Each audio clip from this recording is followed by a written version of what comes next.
What's really fun is to live in a counterintuitive way. And most people are out there looking for answers to their problems. Today's distinction is choosing something different, a counterintuitive approach.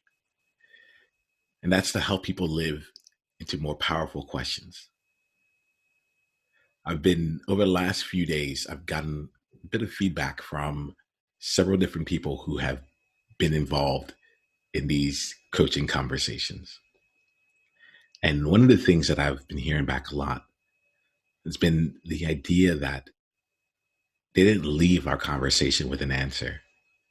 Instead, they left there with a more powerful question to live into than the one that they came into the conversation with. And that's actually really interesting for me as I go and continue doing my work and bringing the mission that I have to life.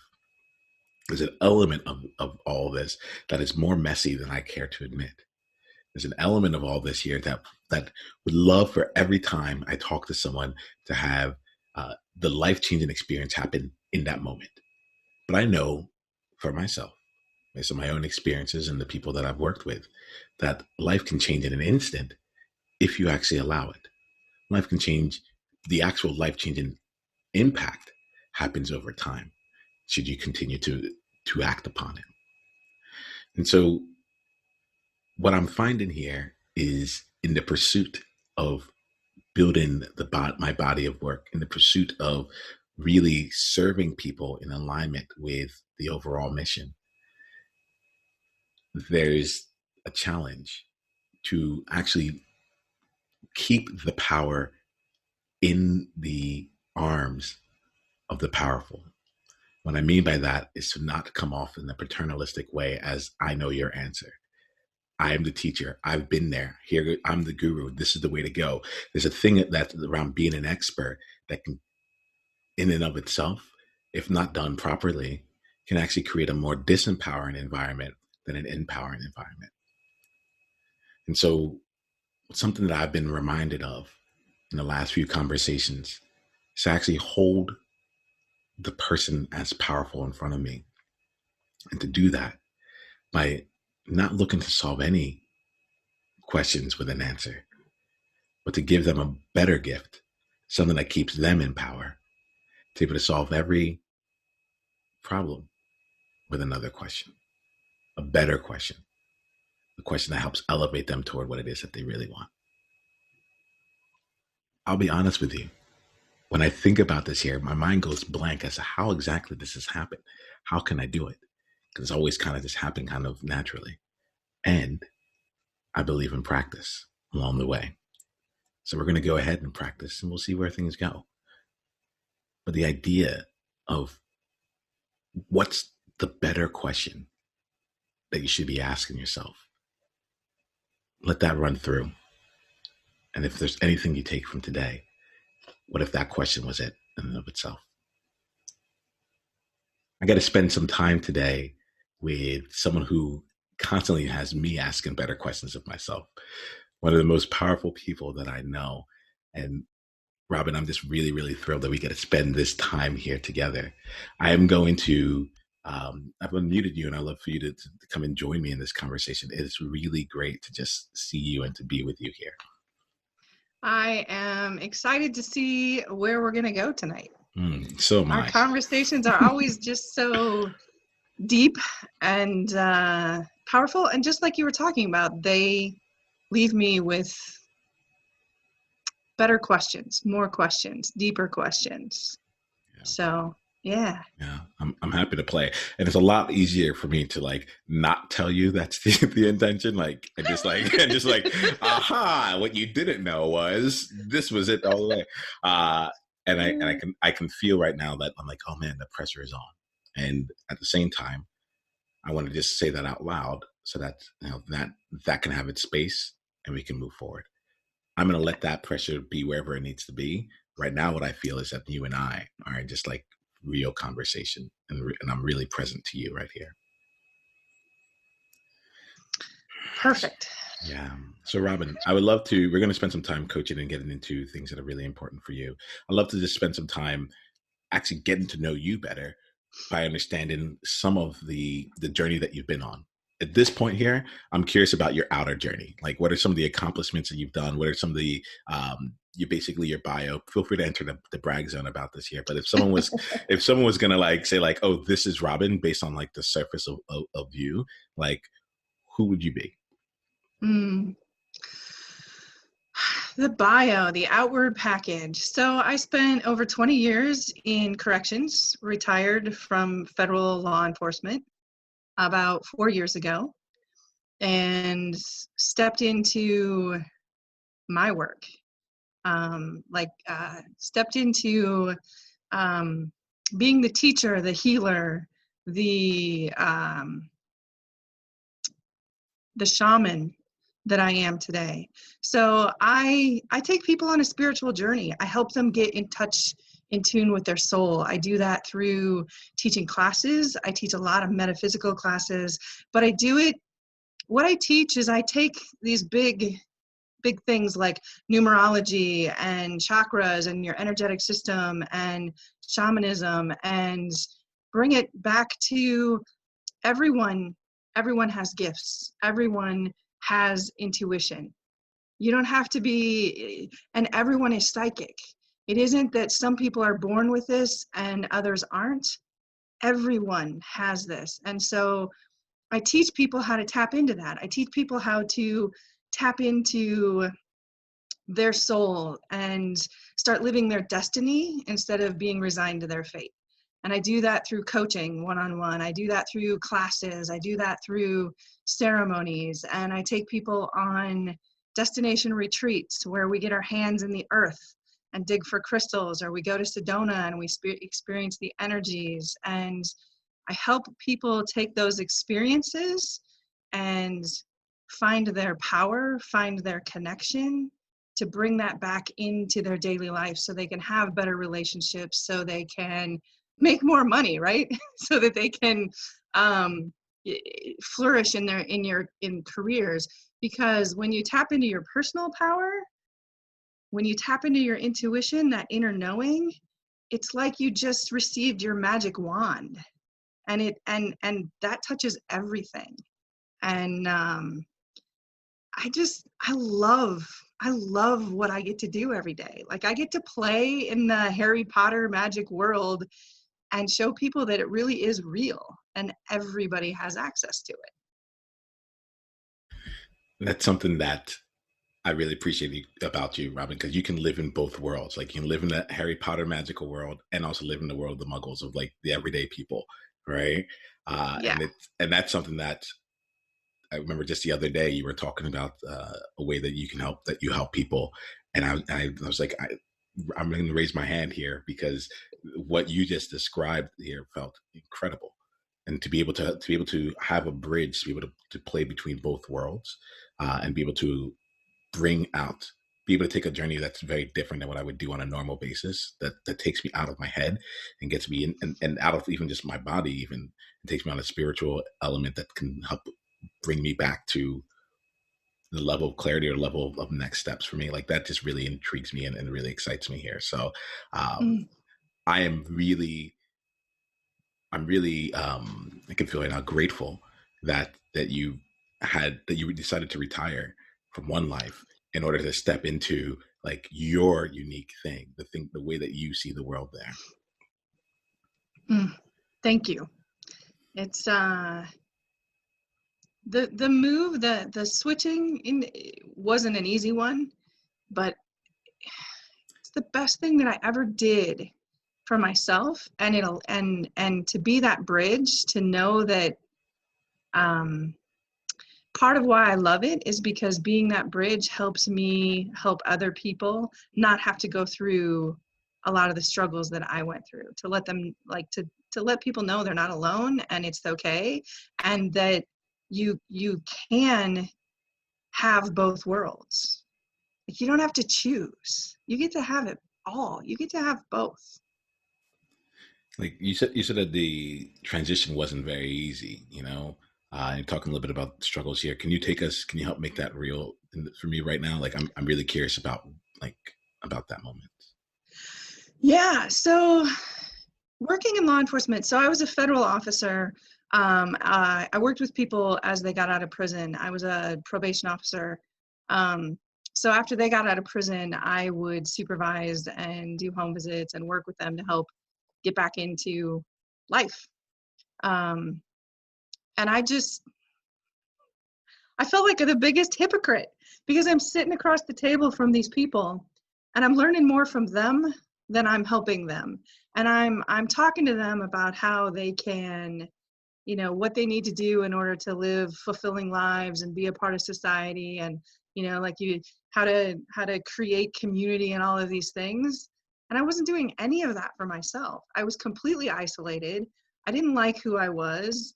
I was depressed and suicidal and all of it, and it just that all just piled up, and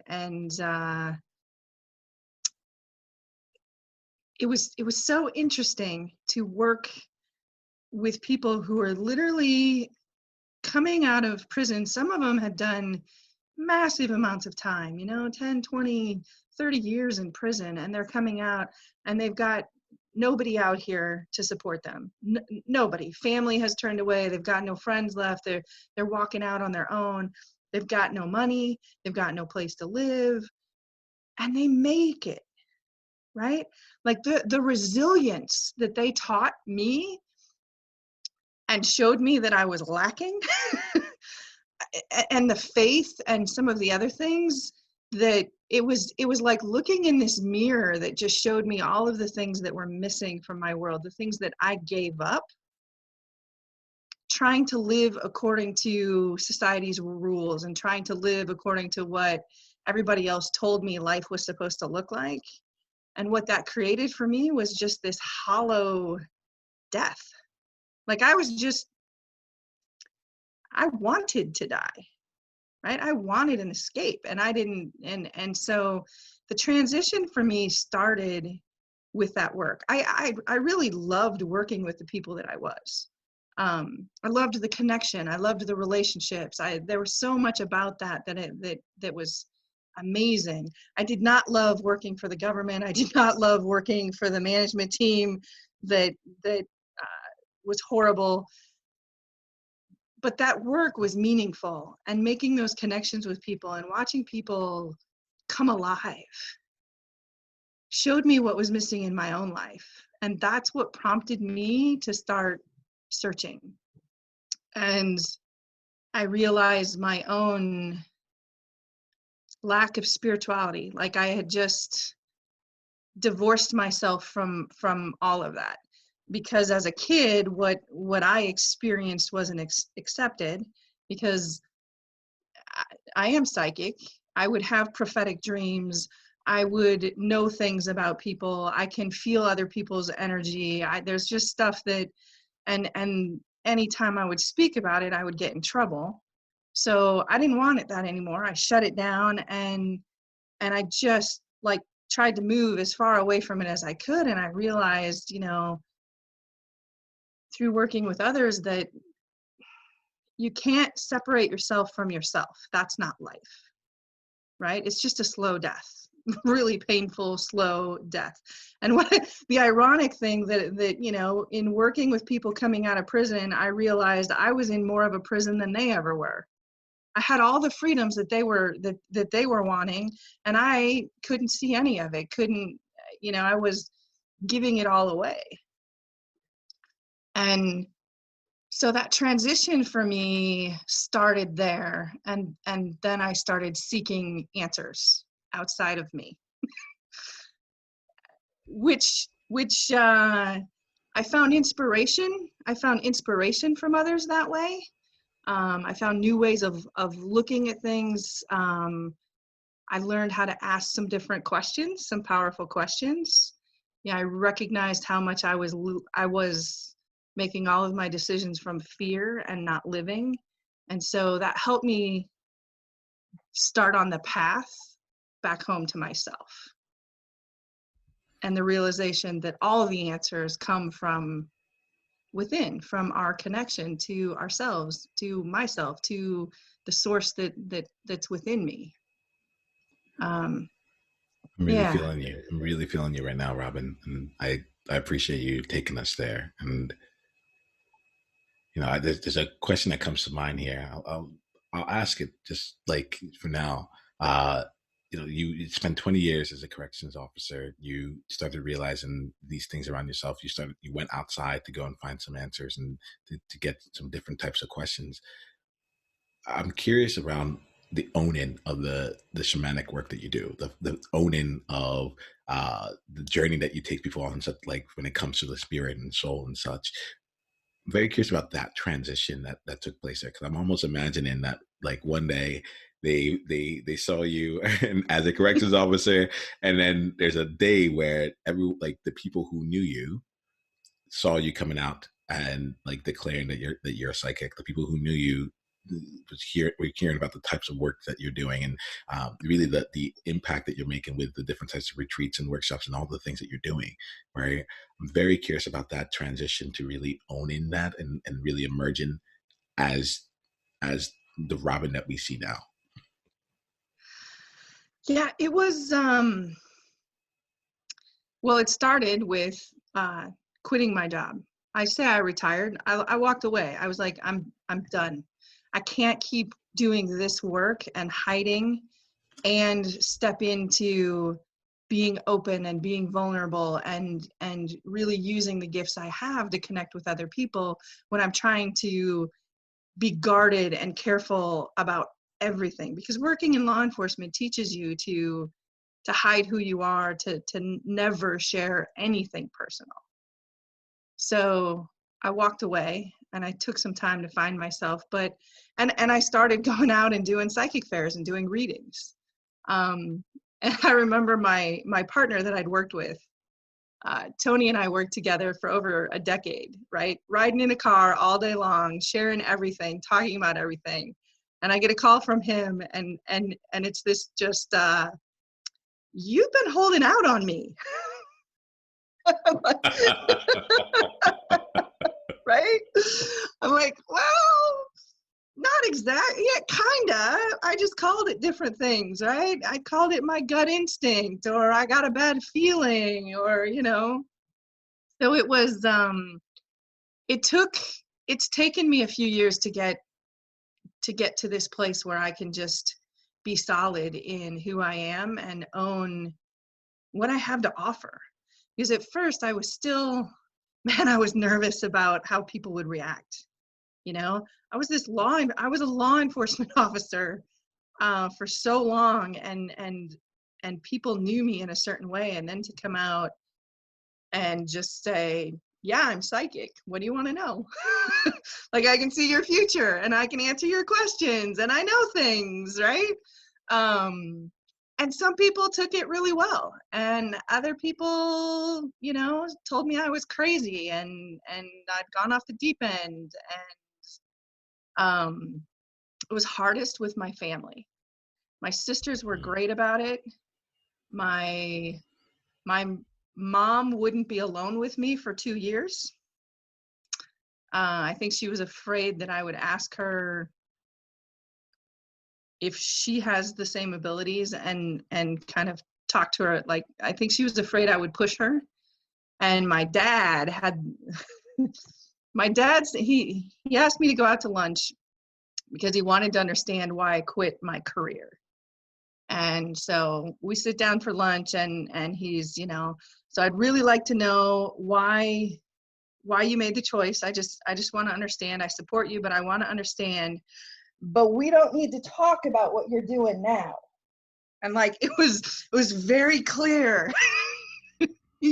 he was not okay with what I was doing.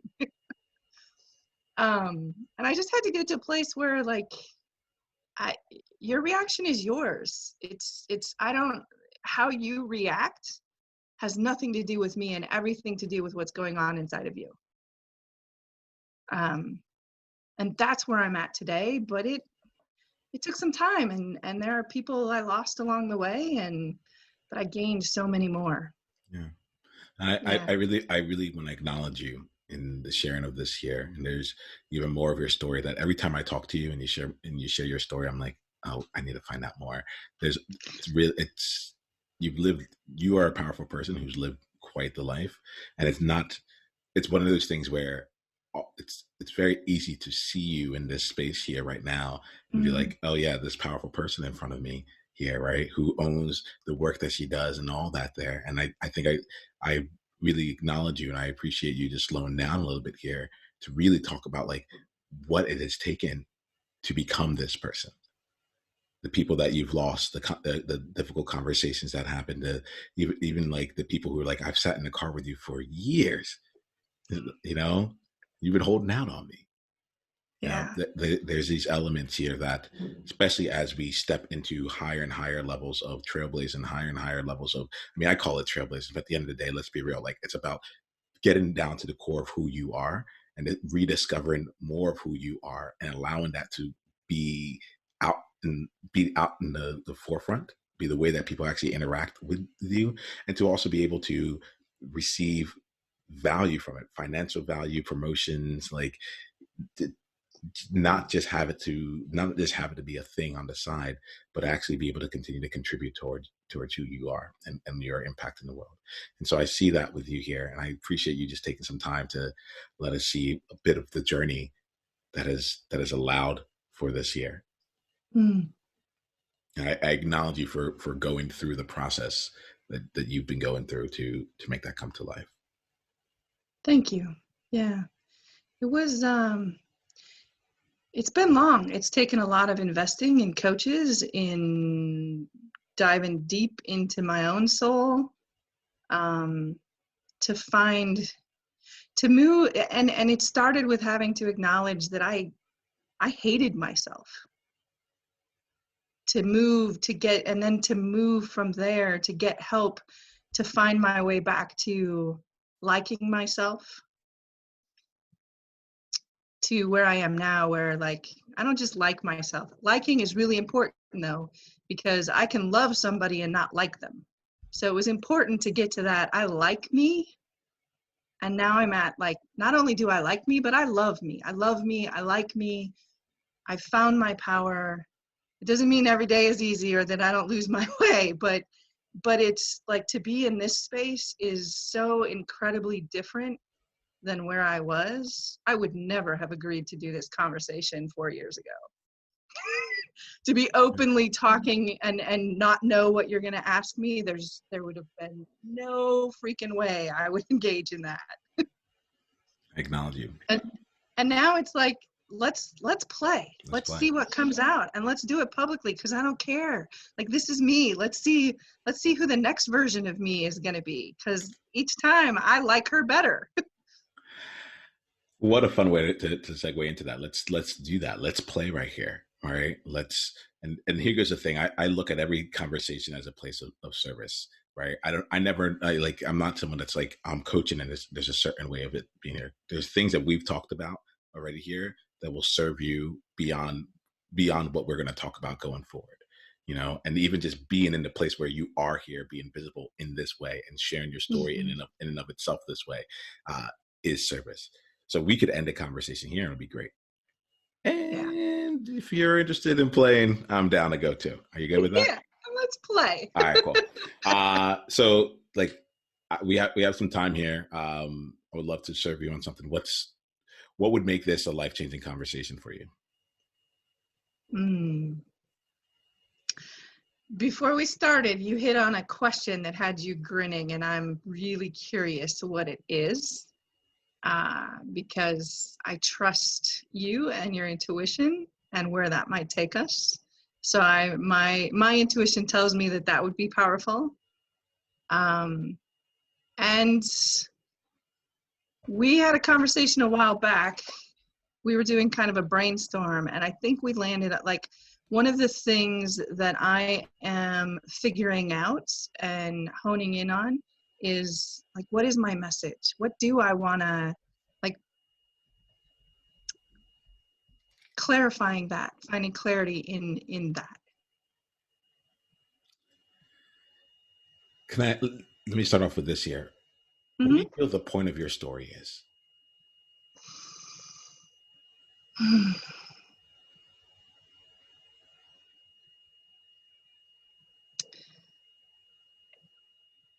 I was at a place where I had no hope. And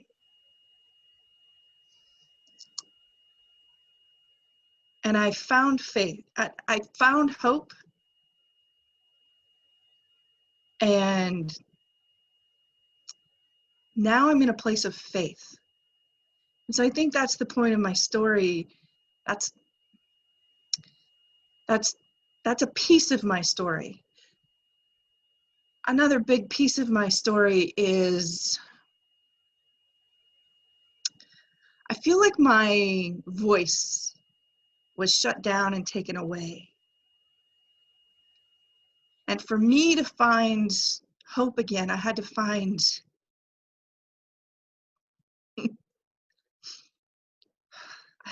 my voice again. And it's by continually using my voice, learning to own that value, the value of my voice, and which has brought me into faith. So they're tied together. You can't take them apart. But I think the deeper piece, clearly from the emotion that's coming up, is about having a voice. And not just having a voice, but feeling like I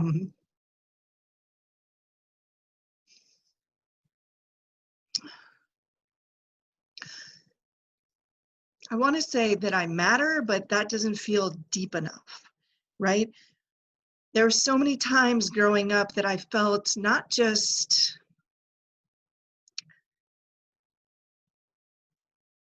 that I didn't matter, but that I was invisible, but that like it was almost just a denial of my existence.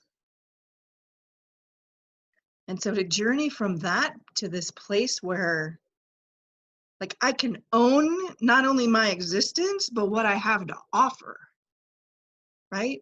And that's really, I think, what I do is help people walk that journey. And I didn't even know that I needed to walk that journey. And I think there are so many people moving through the world right now, completely disconnected from themselves, from their soul, from that voice inside of them. And that's not okay.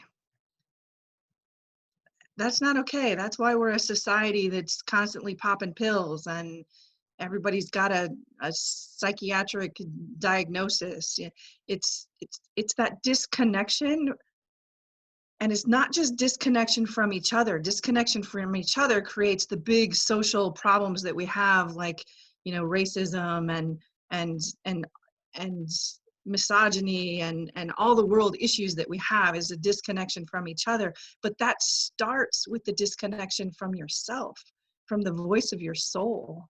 And that was my journey. I told my own soul to shut up and go sit in the corner and basically I denied myself, my own presence.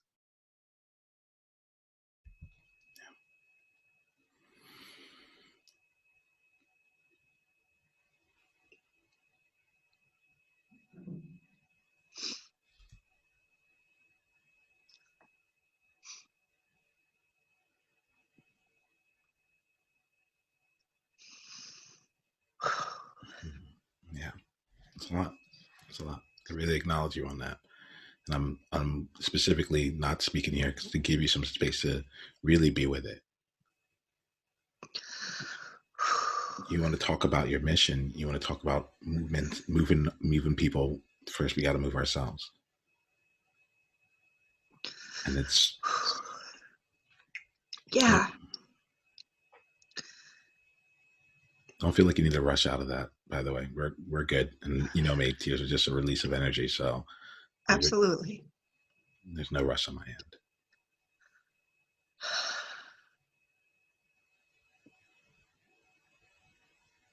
And what I'll do, Robin, is like while you're in this moment, I'm going to just speak to everyone else right for now. Right? Yeah. Notice here how we get a chance to really like when we're really tapping into what we're here for and allowing that out there, how that can really, how it shows up differently. It's not an intellectual exercise here. This is not something that it's like, it'd be really cool if there's something that is deep in core to each of us that might bring tears to our face or like make us flush or like have us shake uncontrollably. Like I lost my breath when I realized what it was about for me. It's about safety for me. I couldn't talk for an hour. I've spent so much of my life trying to make other people feel safe because that was the only way that I felt that I could be safe. As a Black man living in America, if I wasn't making other people feel safe, then they would be intimidated, they would be scared, and they would call the cops. And if they called the cops there, like that could go in a lot of different directions, with a lot of outcomes being one where it literally became a life or death element for me. And I've learned from that place of like to what do you do in that case? If people are scared with who you are just normally, brings out, you hide back even in the power that you have.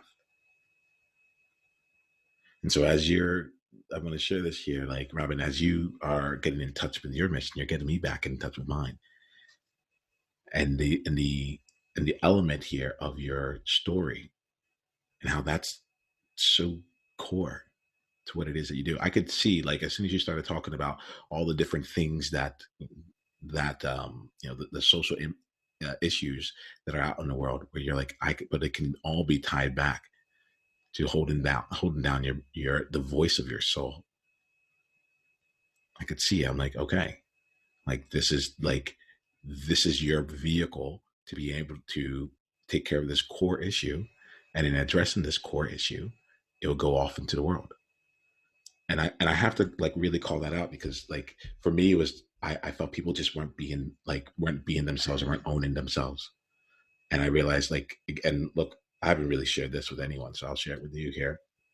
Part of the reason I do the work that I do is when I first really started to see systemic oppression in America, I was 30 years old.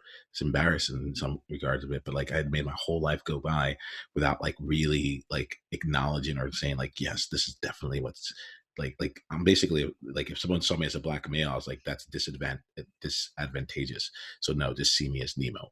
Right. And I watched the video.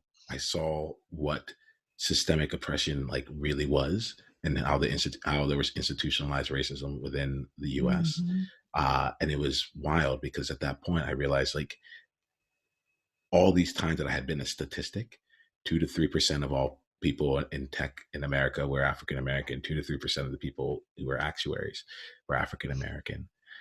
I realized that like there was like, how unlikely was this here? What, like, how unlikely was this here? And this is the part that I don't tell people often. I got angry. I got really angry and I got angry with my peers because I was like, wait a minute, I've had to go through all of this. Like, apparently the system's been rigged against me. And yet this is all you're creating right now. What's going on? And I'm like, you have all this power to wield and yet you're not doing it. Why not? And it's what has led me on this journey to help people be able to really own their power. And this is the thing that like, this is another part of what I don't say often, but it's true. I help people gain their power so that I can be able to be more powerful myself.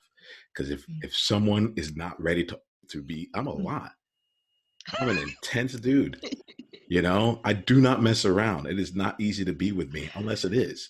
You know, like you keep saying every time I invite you to come in, you're like, yep, sign me up. Absolutely. Know? So there's this element here of like that I just want to like also voice out here where it's like the mission lives through even regardless of the motivation, but the mission is coming out here. And it's like this element of that here. So I'm someone who is willing to speak my voice here. Right. And I'm going to use that as an opportunity for you in this case here. Know that like you're amongst someone who can both receive, hear, and express his voice with you. All right. What right now is the voice of your soul screaming that you're not allowing to be said? Mm.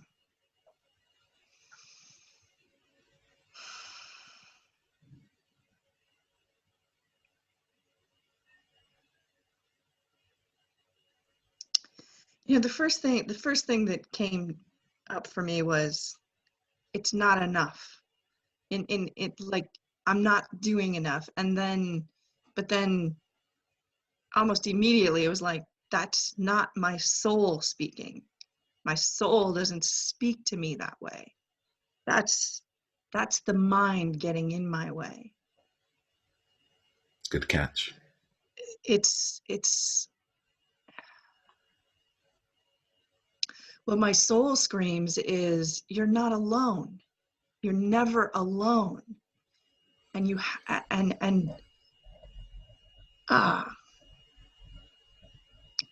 yeah, that's what my soul screams. You're not alone, and you have everything inside. You were born with it. All the tools, everything that you need, all of it. You stepped into this world with it. It's just about remembering.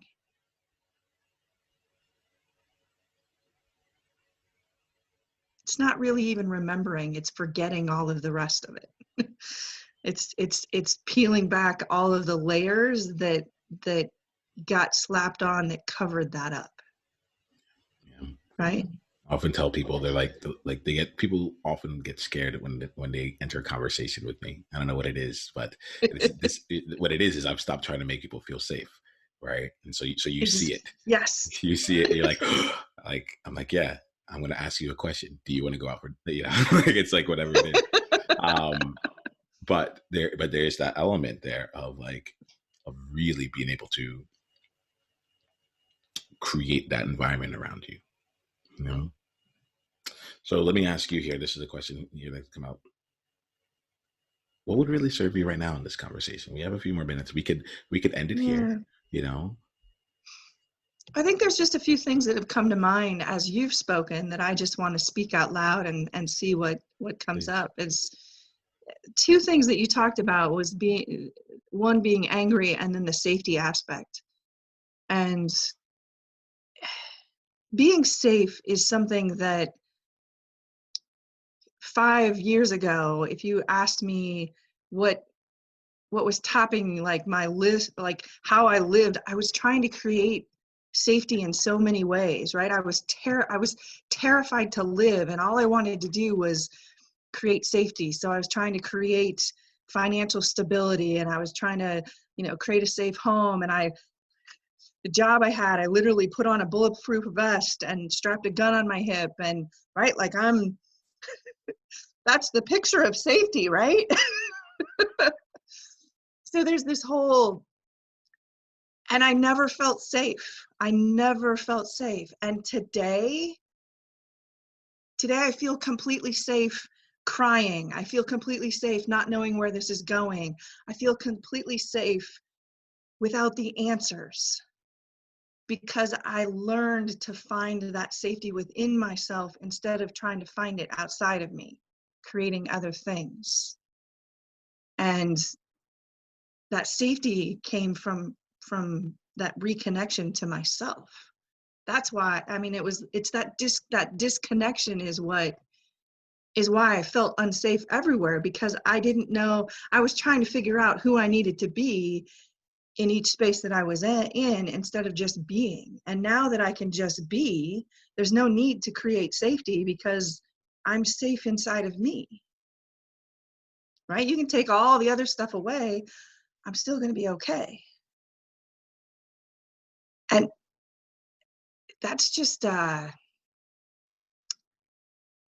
think that's something else that the disconnection creates all the fear and all the unsafe. And the reason I feel safe with you is because you don't try to make me feel safe. Because you're authentic and real, because you dropped that and you're just with me. I can just be with you, and I can be my messy self and not worry about how can you handle this, right?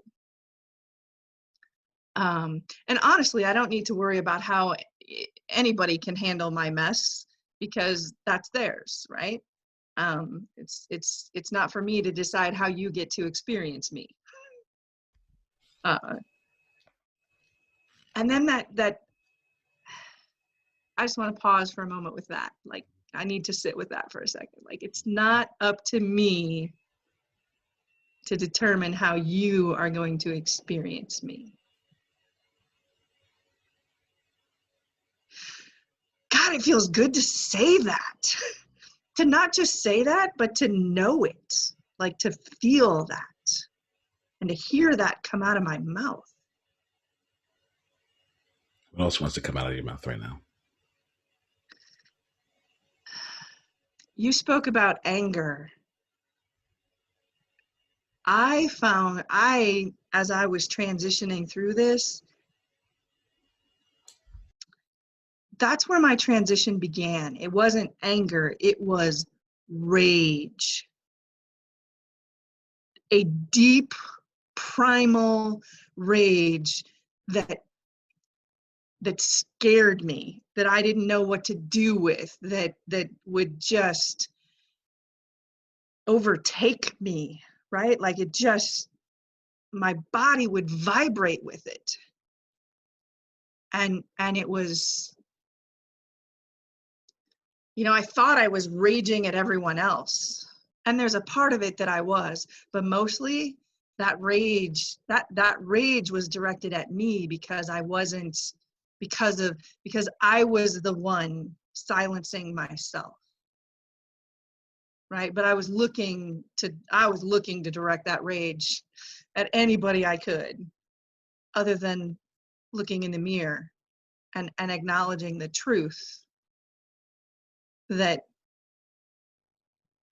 the rage was directed at me because of the choices that I was making, of what I was doing to me.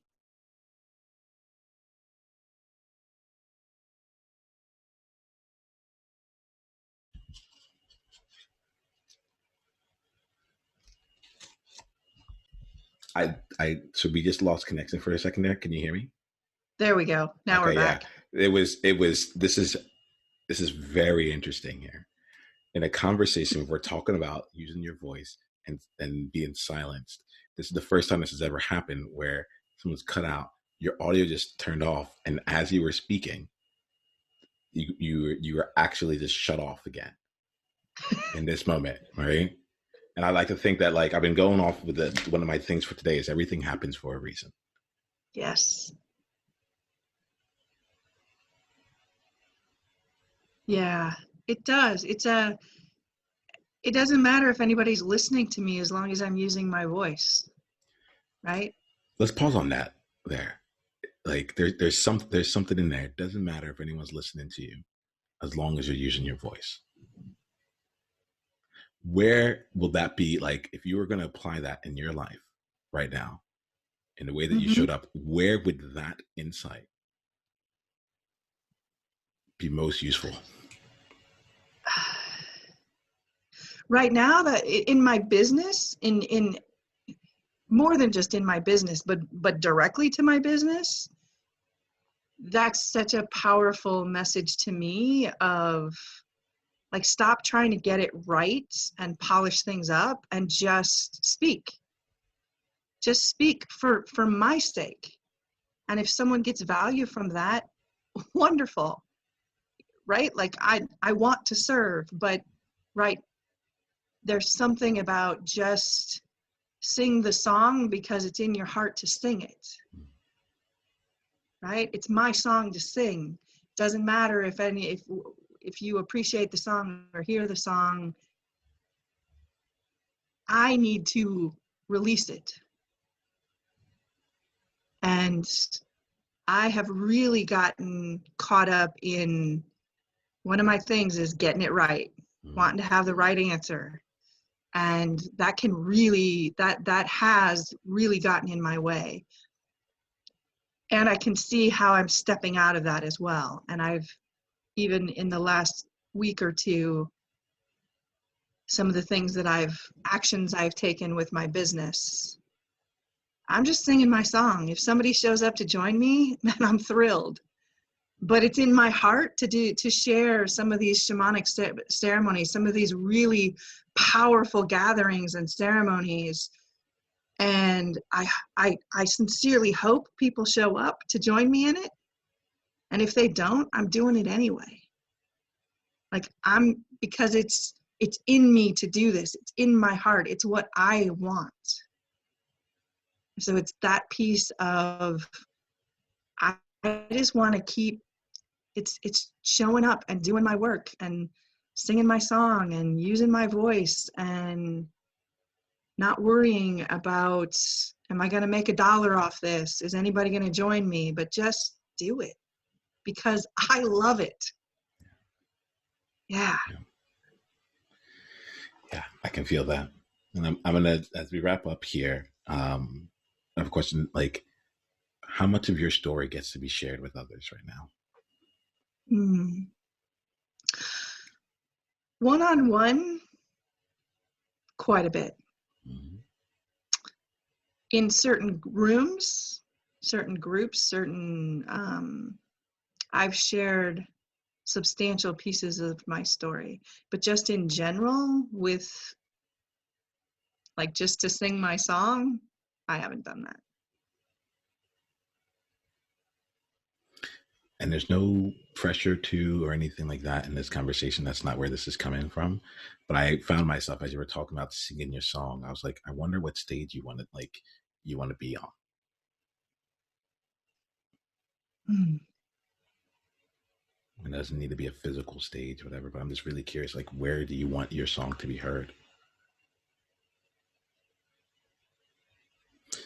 You don't have to answer that right now. You don't really, I think that's the question I want to sit with for a while and see where it takes me. Yeah. This is you're on a journey of consistently freeing your voice. And you've been able to find a really great foundation of being able to find the voice of your soul as well. And so for me, like, as we continue down our journey here, looking to give you even more space to free up more and to have it be heard wherever you want it to be. If you want your voice to be a whisper, great. If you want it to be a yell, awesome. If you want it to be a song, great. Like, I'm there to support you on it. And I really want to acknowledge you for something here. I want to acknowledge you for the fullness of you. For the fullness of you. Like, people talk about, like, living their best life and they miss it. They miss that in this conversation, you've accomplished what most humans out there don't allow themselves to have, which is to feel it all. To feel it all and still own it. To feel it all and remain in your power. To feel it all and not apologize at all for it. But instead to be even more powerful as a result. You've expressed gratitude, we've laughed here together, we've cried together, we've talked about rage and anger, we've talked about, like, sadness, we've gone to not every place, but we've gone through a spectrum of emotions. And I see you as even more powerful. And look, you know that I hold you in a high regard. And I see you as even more powerful now than before we started this conversation. Thank you. Your voice is being heard. And I really want to acknowledge you for coming here today and allowing and freeing your voice so much in this conversation. You weren't holding back. Thank you. Thank you for creating this space for this to happen. Thank you for being someone I wanted to invite into it. I'll talk to you soon, Robin. All right.